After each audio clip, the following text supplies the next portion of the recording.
Hello everyone, I hope you're all doing very well. The question has been asked, is external stores, i.e. weapons, fuel tanks, stuff like that, modelled in terms of aerodynamics, in terms of drag in DCS world? And the answer is, for anyone that's played DCS, the answer is yes, it is. It's really obvious when you're carrying stores. Your plane basically goes much slower. But we thought we'd delve into it a little bit more than that and see if we can get a little bit more information. Like, does it simulate asymmetric drag or is it just kind of linear drag? So, just to prove everything first, we're going to get our control plane, which is going to have no stores on it. Stand by. Ping. And F2. You can see it's lovely clean A10C, full fuel, and that's it. So what we're going to do is just see how fast we can get it in a straight line down at sea level or near enough. That's IAS, that's true speed, so let's speed up.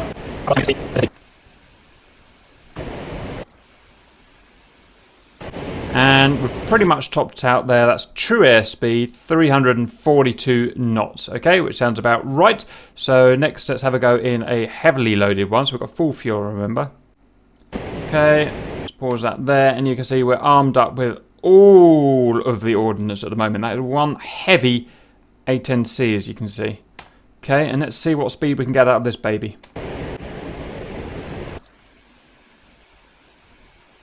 And that is it. We can't get any higher than 295 knots. So that's nearly 50 knots difference in top speed, which is an awful lot. And as well as that, I can't quantify this obviously, but as well as that, the good thing about DCS is, compared with a lot of other sims, not all of them, but some of them, is that it has an extremely good feel of model in all of the planes. They're all slightly different, but you can really feel that weight. And this is one of the big things. I want to do a comparison, a different simulated comparison at some point to show how the different simulators feel. Again, it's something I can't quantify. It's something I have to tell you through experience.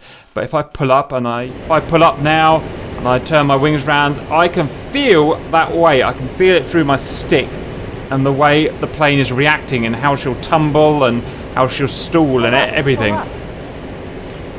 But again, that's not something I can test empirically. That's just something you have to trust through me. So that's that. Anyway, back on topic. We're talking about the aerodynamics. So obviously there we've shown you that aerodynamics is fully modelled, and if I drop some of these ordnance, then I'll be able to go a little bit faster. My plane will be a little bit lighter.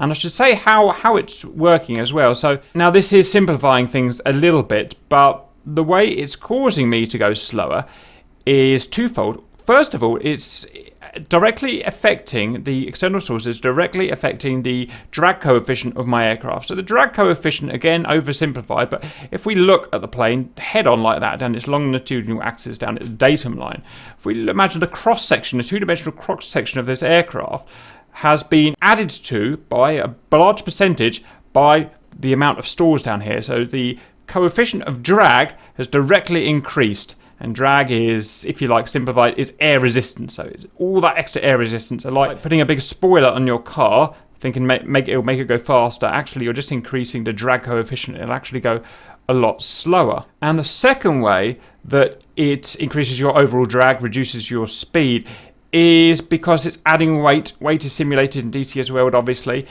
So the net weight of the aircraft has increased by, well, probably several tons, and that means that to fly just in a straight line, the amount of upwards lift force it has to generate is much higher, proportional to the weight that we've added, which means to create that lift, we've got to fly at a higher angle of attack. An angle of attack, if you remember, we've done a video on this, but say that there would be about 0 degrees angle of attack. So if it was flying directly at the camera, that there would be about 10 degrees of angle of attack. Now look at the difference in the two-dimensional cross-section of 0 degrees angle of attack and the two-dimensional cross-section of 10 degrees angle of attack is a massive cross-section, massive increase in presented surface area to the airflow. And so because of that weight, the aircraft is flying at a higher angle of attack, and that's another way in which it adds a massive extra drag force. So it's twofold, and both of those things are modelled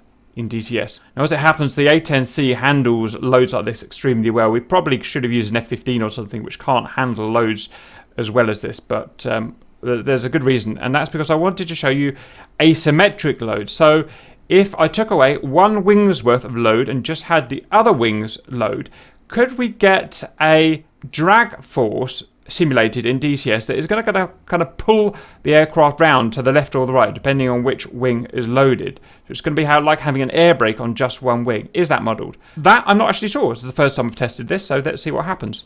So I'm going to jump over to pion number 3.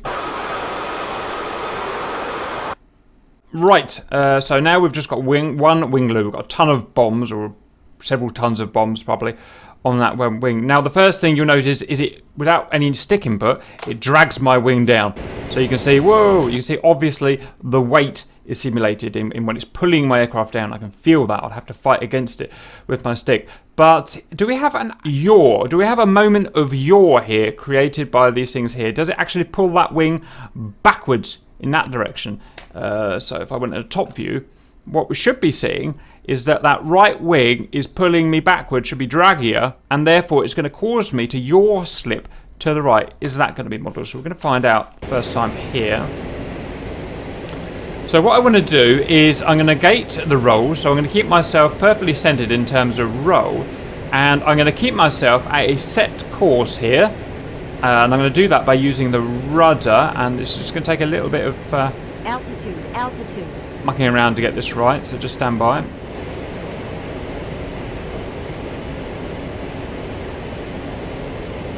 Okay, so we're now perfectly neutral in terms of roll. Check on our ADI there. Yeah, we're bang on neutral on roll, but we are keeping exactly the correct heading, and therefore our slip gate, and you can see that our yaw slip is off to the right here. So what that's telling us is that to fly in a perfectly straight line, our aircraft right wing is being dragged back, and we do have yaw slip here. So what we can say is that that wing, in terms of aerodynamic forces, is being pulled back on this side, and so it's modelled aerodynamically, dynamically, like that, which is pretty cool. And this is probably the best plane to try out on because it's got a big long wing. It's got a big moment of yaw there.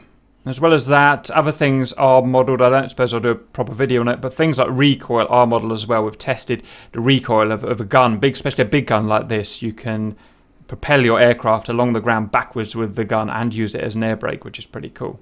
Okay, so that's all I can think of looking at that. I hope that answers your question, and I'll see you later.